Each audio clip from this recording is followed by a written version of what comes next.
Welcome to Say It Loud, a video series designed to bring information about the Catholic faith. Say It Loud is brought to you by the Divine Word Missionaries and the Josephite Pastoral Center. Understand and learn as we say it loud. Say it loud for you and me. Say it loud. And I got something to say. Say it. I got something to say. Say it. I got something to say right now. Say it loud. Say it's coming back. It's coming back. Say it loud for you and me. Say it loud. Coming back. Welcome to the last of our three-part series on the historic 1987 National Black Catholic Congress. In the first series, we recalled the 5 previous Congresses and recognized the organization which preceded this 1987 gathering. The second presentation examined the working sessions of the Congress held on Friday and Saturday, the 22nd and 23rd of May. In this final installment, we have the important task of looking at the last day of the Congress and closely examining the National Black Catholic Pastoral Plan. The morning began with prayer and song. How many are your works, oh my God? The earth is full of your creatures. Lord, send out your spirit. Lord, send out your spirit.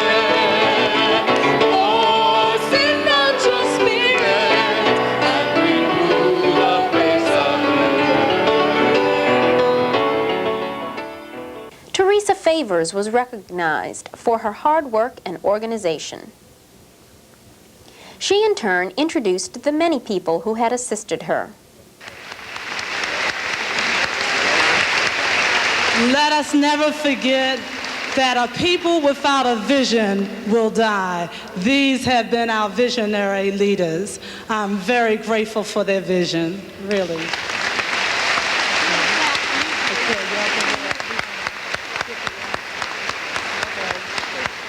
I also want to recognize the people who have worked from 7 in the morning, perhaps 6 o'clock in the morning, to 4 o'clock in the morning.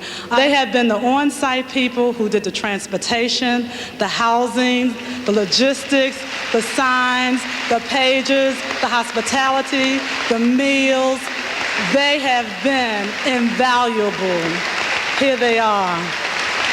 Name tags, just so many intricate pieces.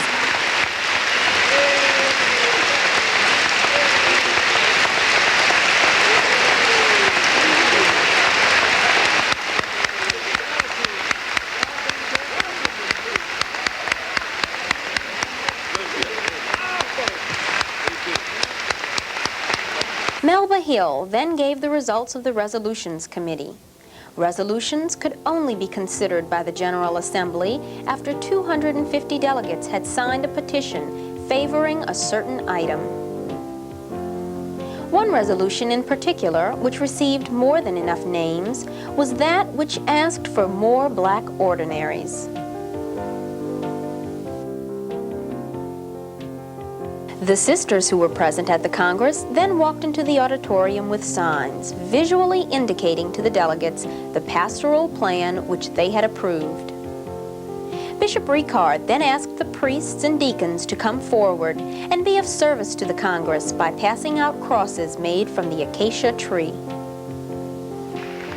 The acacia tree was the wood of the tree was used to build the Ark of the Covenant in the Old Testament. And the wood of the tree is believed to have been used at Calvary. And the tree is native of our native land of Africa, which shows a visible link of our faith and our heritage. Delegates were given their crosses by the priests and deacons. The receiving of the crosses was an emotional highlight for the delegates. Well, the cross was made from the wood of the acacia tree. And that's a tree with very deep roots that can survive a drought. And I think our faith as a people have survived a drought of acceptance in the church and in society. But there's something that's a little bit more. These were also made in Africa, especially for the delegates, which is like a gift from home. Must be the children of the Israelites. Who's gonna rule the world? Oh, come on and win the war. No half-stepping now, church.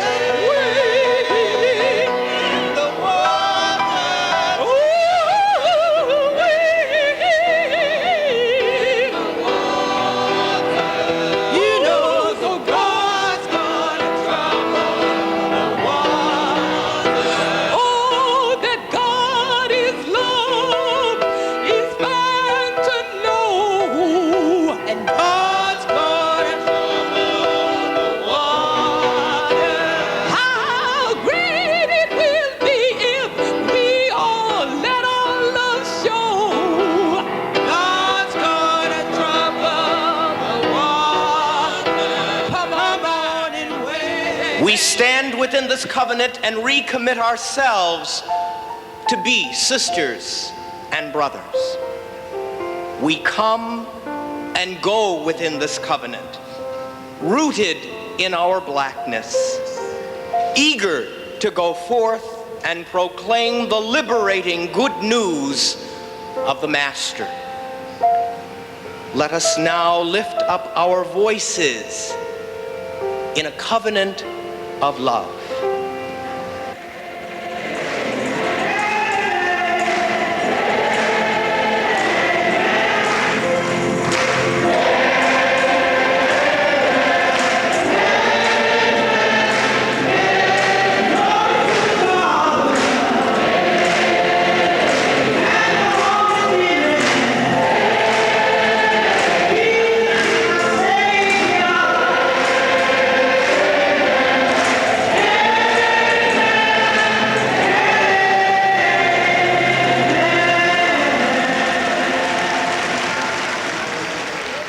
The delegates then moved back to the shrine for a final mass. Despite the fatigue and emotional 4 days, the faith came alive again.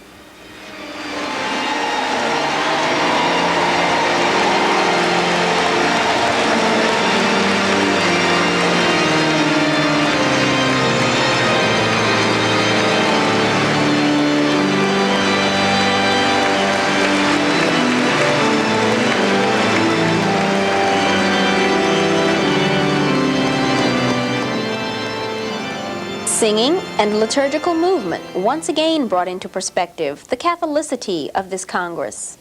It demonstrated, as it did on opening night, the love of Black Catholic men and women for their church.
So this is it?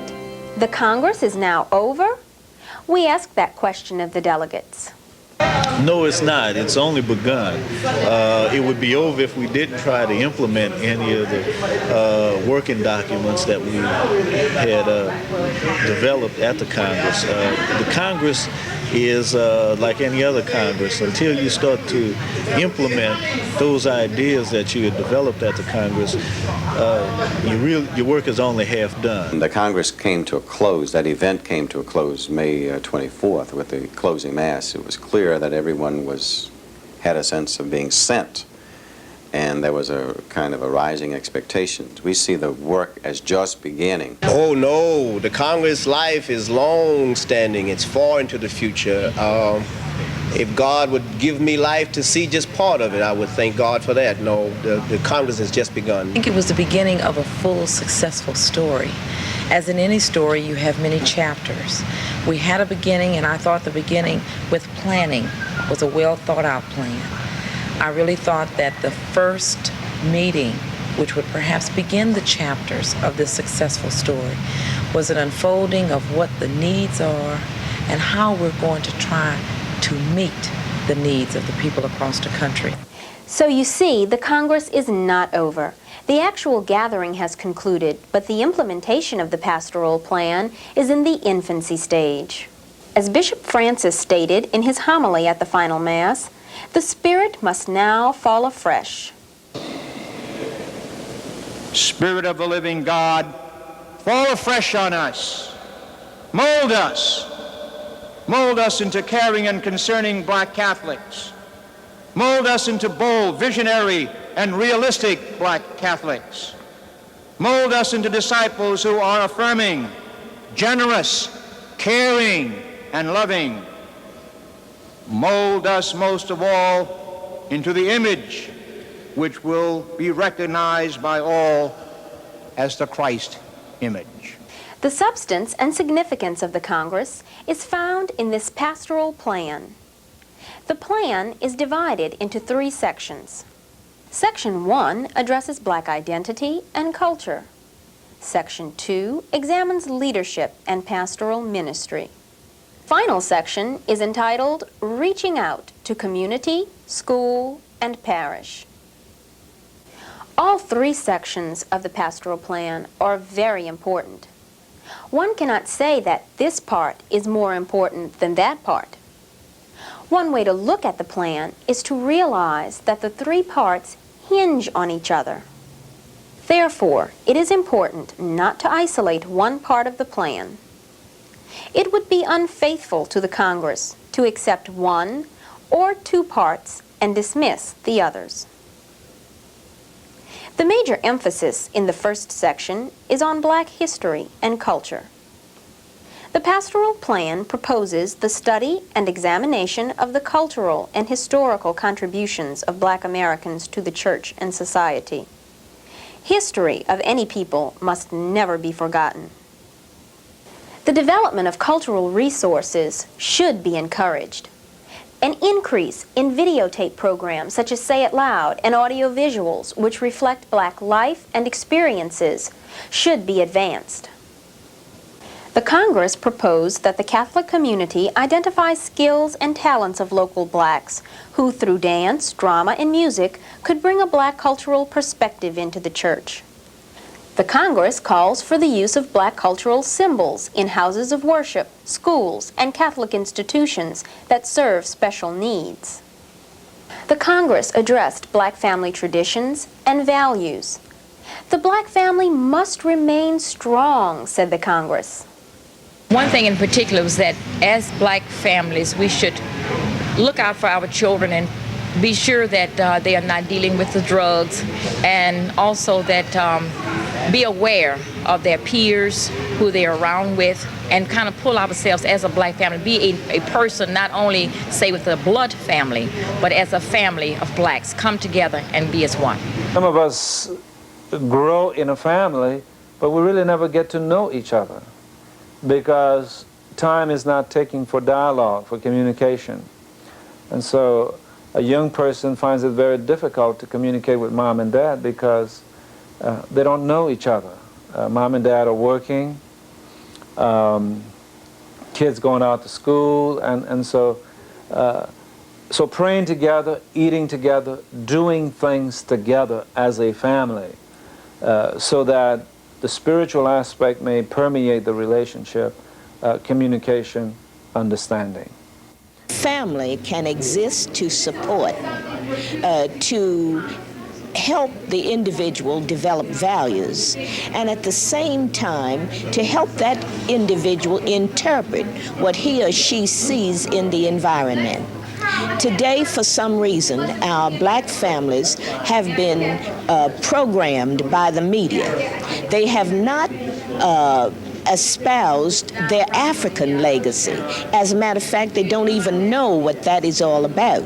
And so, therefore, you have families with no traditions, with inability to establish traditions in terms of family unity. The Congress asked that youth concerns and needs be addressed, that leadership training programs be initiated for youth. The Pastoral Plan urged the development of programs to prepare Black Catholic men and women for the parish ministry. The final section of Part 1 is concerned with the liturgy. It was proposed that a conscious effort be made to infuse elements of black culture into the Roman liturgy. Liturgy must meet the needs of Black Catholic men and women and should reflect their lived experiences. There is a need for effective preaching which speaks to the needs and aspirations of Black Catholics. Good preaching must be demanded. This is just a brief overview of what is contained in Section 1 of the Pastoral Plan. Much more is included that we simply don't have time to air here. That is why it is of utmost importance that all who view this presentation read the Pastoral Plan. Section 2 is concerned with leadership and pastoral ministry. This section places heavy emphasis on decision-making in the church. The document calls for offices of black ministry in each diocese. It also calls for the inclusion and participation of blacks in diocesan structures and in diocesan policy. I believe that blacks have the potential of leadership if they are given the opportunity. I'd like to share that leadership not only with the local church here at Los Angeles, but I'd like to share that with the universal church and the church in this country. The plan concerns itself with a most important phrase. That phrase is consciousness raising. By this, we simply mean informing ourselves. Since many black parishes are served by non-blacks, the plan discusses the importance of raising the consciousness of white leadership in our parishes and dioceses. Really, what most dioceses have done, they have brought in religious communities into the diocese to serve black Catholics. And the local priests don't do a thing. And the local, well, it's just, they have never been involved in it. So all of the religious communities work with black Catholics. In my own diocese, all my black parishes are Josephites or ESVDs. Only one is diocesan, the priest is here, he's a white priest, but he's here. But, and we took that over from a religious community.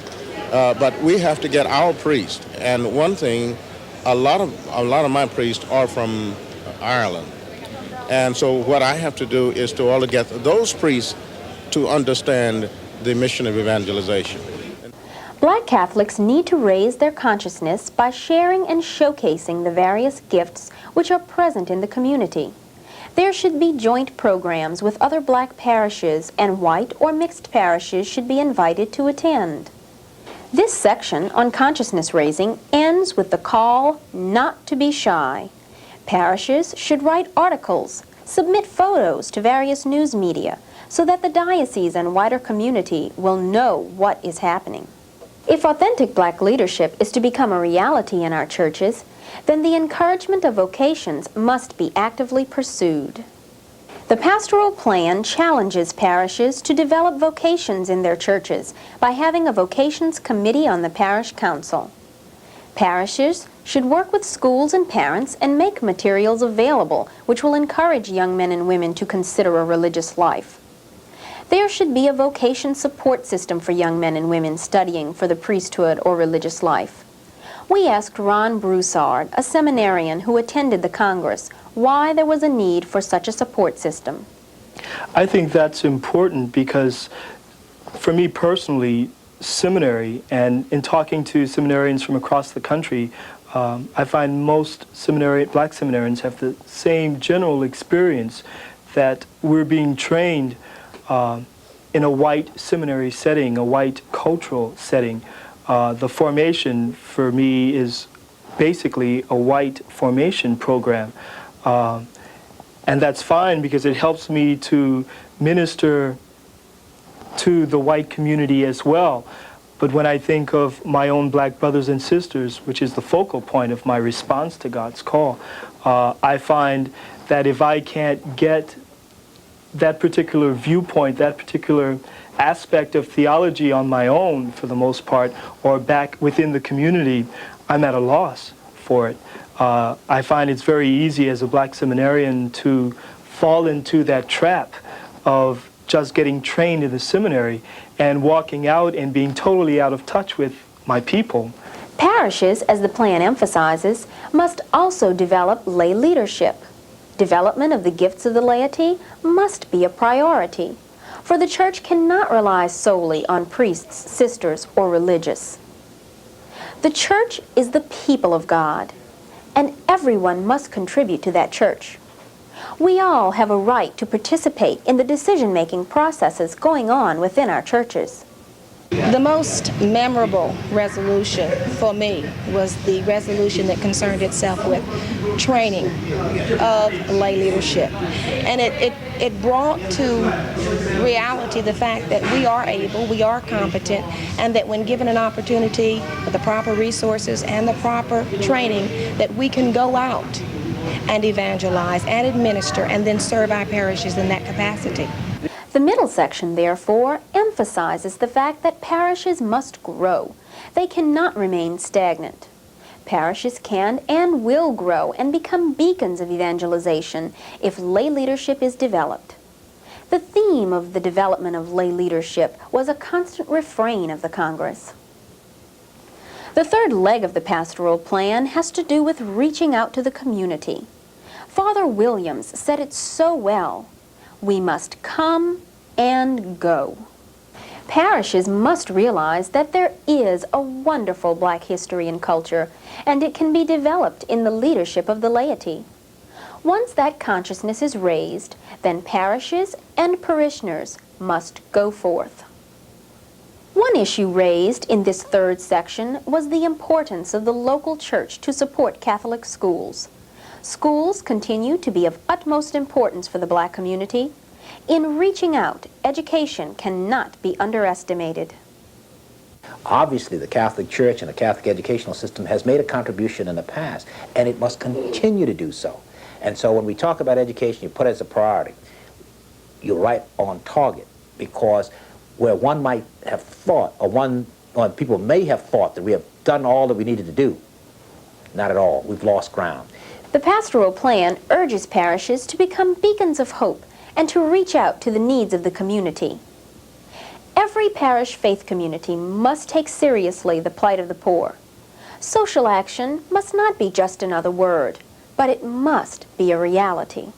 While we are very proud of the choirs that we have and the manner in which we proclaim God's Word, it means very little if we do this and do not respond to the needs of our brothers and sisters out there. And that's what that church that is coming and going. In other words, Christ calls us to gather for prayer and reflection and rejoicing, and bids us go forth to serve. The plan also calls for each parish to develop a mission statement which affirms its position as community leader. The mission statement must promote those values which will enhance family life. It must proclaim the doctrines of the Catholic Church, especially our moral and ethical teachings.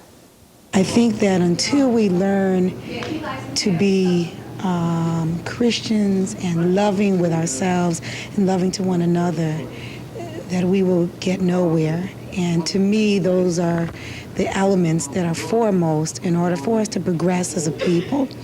Another thing that has really inspired me with this Congress is that it has not restricted its agenda to just Black Catholic issues.